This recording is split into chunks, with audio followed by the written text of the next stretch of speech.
Some have seen the news as being...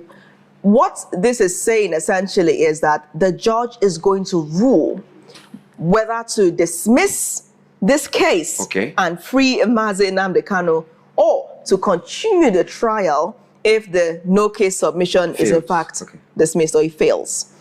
Could you put this idea of a no case submission in perspective? What does it mean? Before I do that, let me let you in on, I think something happened in August. Nnamdi Kanu's brother filed a 13-paragraph affidavit asking the vacation judge who was sitting during August. You know, during August, lawyers were on break, judges were on break, but there is always a vacation judge that sits during that vacation in case if a case comes up. So he filed a 14-paragraph affidavit asking I think that was Justice Lima of the Federal High Court, to release Nnamdi Kanu for medical treatment, that his health has deteriorated, he's facing heart problems and challenges. So the judge could not actually rule on that. What he did, that he transferred the matter to the general cost list, thereby making it go back to the judge who is handling Mr. Nnamdi Kanu's case. And based on that, the case was now rescheduled from 10th of October to 26th of September. And I think that the court will be hearing 2 applications tomorrow. The court will be ruling on the affidavit filed concerning Nnamdi Kanu's health challenges, and also the no case submission that Nnamdi Kanu's lawyer brought when the prosecution closed their case. So these are the 2 things we are looking at tomorrow. Whether Nnamdi Kanu will be released to attend to himself health-wise, and also whether the no case submission will discharge and acquit him. If we are on the same page, then I can proceed to delve into the nitty-gritties of a no case submission. So regarding to the momentum at this point in time, yes, health on one side and no case submission at the other side, which one is more relevant and that would take the order of the day tomorrow? I think the issue of health should be attended to because of its expediency. But not should. Which one would?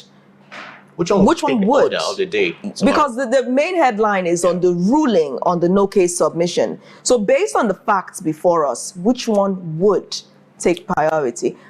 I mean, I highly doubt we can advise Justice Omotosho, right? I don't know. I am not the judge. I don't know the one that the judge will attend to first. But Justice Lima, who referred the case of Nnamdi Kanu's health back to Justice Omotosho, who is handling the actual trial, wrote there that this is very, very urgent. And when we talk about case takes preeminence, I don't think Nnamdi Kanu's case the time was abridged because the no case submission ruling was ready. I think it was abridged because Nnamdi Kanu is going through health challenge. So based on this incident, I think the issue of health should be attended to first.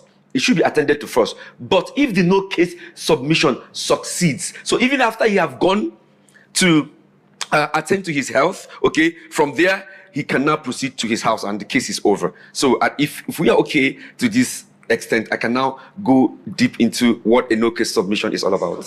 Okay, go ahead. Right. A no case submission is an application that is brought by a defendant after the prosecution must have called all their witnesses, tendered all their documentary evidence, laid to the face of the court everything that they have to prove their case beyond reasonable doubt. Now, when the prosecution have concluded to do that, the defense counsel will now analyze the veracity and the probative value of all those evidence one after the other. After that, they will now check to know whether the defense has a case to answer. It's always important. Does the defense have a case to answer? This is a paramount. If you are a criminal, if you're a lawyer and you're into criminal cases, you must always be able to possess the skill to know when the defense has a case to answer. Now, the lawyer for Nnamdi Kanu, after perusing through the processes and the evidence and all the allegations expounded by the prosecution, have now come out to say that Nnamdi Kanu has no case to answer. That's why they filed a no case submission. The no case submission is not filed in vacuum. It contains a blow-by-blow analysis of the prosecution's evidence. Now, if time can permit me, I will delve into one of those evidence and tell you why Justice Agabi filed a no-case submission. Go ahead, because we have to break everything down in slices. All right. He brought 13 grounds upon which the no-case submission was predicated upon. I will touch on anyone that my memory could lead me on. Now, I think the very first one is, he said that the statement made by the witnesses, the witnesses were actually covered because of security purposes. They were covered, only their names and their office, but you can't tell their face, you can't tell who they are. So they were covered. All the witnesses called by the prosecution, all the witnesses called by the federal government, none of them were able to answer a direct question. If you ask them a direct question upon how they obtained their evidence, they'll tell you either I don't know or I was not there. So what it means is that they tendered a statement without proper investigation. All the allegations, none of them were investigated. So this is one of the grounds upon which the no-case submission was filed. There's also what we call probative value. Okay, any document you are tendering in a court of law, before that document must have a weight, you understand, to give you a win or a loss. It must have what we call probative value. Probative value is what we call weight. Does it have weight? Does it prove anything? Does it contain the substance of justice? Okay, if it does not contain any substance of justice, it lacks no probative value. So Agabi is also saying that all their evidence and all their witnesses lacks no probative value. Now, third, he said that no person was presented in the court who the federal government can say was incited by Nnamdi Kanu. No person, no name was mentioned. Not in the north, not in the south, nowhere in Nigeria did the federal government present somebody a physical living being who can say, I was incited by Nnamdi Kanu broadcast, by Nnamdi Kanu statement, or anything done by Nnamdi Kanu. So these are some of those ones. He went further to say that the prescription of the organization called ipob, okay, the Federal Ministry of Justice filed a gazette where ipob was prescribed, okay, outlawing ipob. That very gazette lacked presidential approval. The president never approved it. There should be a document approving ipob. So he said that it was not approved, okay. Now, when you come to the other side, you find out that when they filed the first charge against Nnamdi Kanu, they also amended that charge and filed a subsequent one. That subsequent one upon which Nnamdi Kanu took his plea. What do you mean taking a plea? Are you guilty or not guilty? Not guilty or guilty. That very charge was not filed before the honorable court, and they went ahead and predicated and based on their trial based on a charge sheet that was not filed before the court. The lawyer for Nnamdi Kanu also went ahead to state that what Nnamdi Kanu did was to ask his people, the Southeasterners, the Igbos, to defend themselves because of the invasion of the Fulani headsmen and the terrorists. That was all he did. And he went ahead to play a video in court where the former head of state, during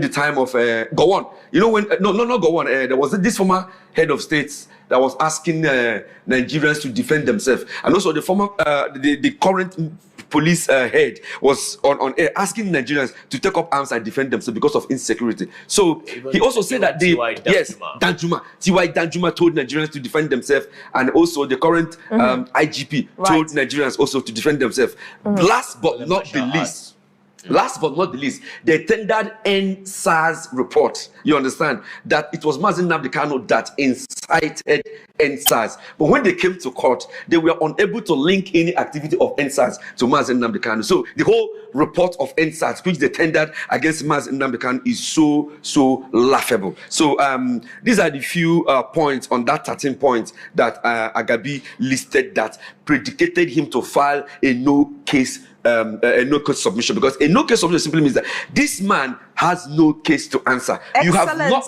analysis, but actually you've hammered on those points and greatly established. So let's look at special considerations in this case.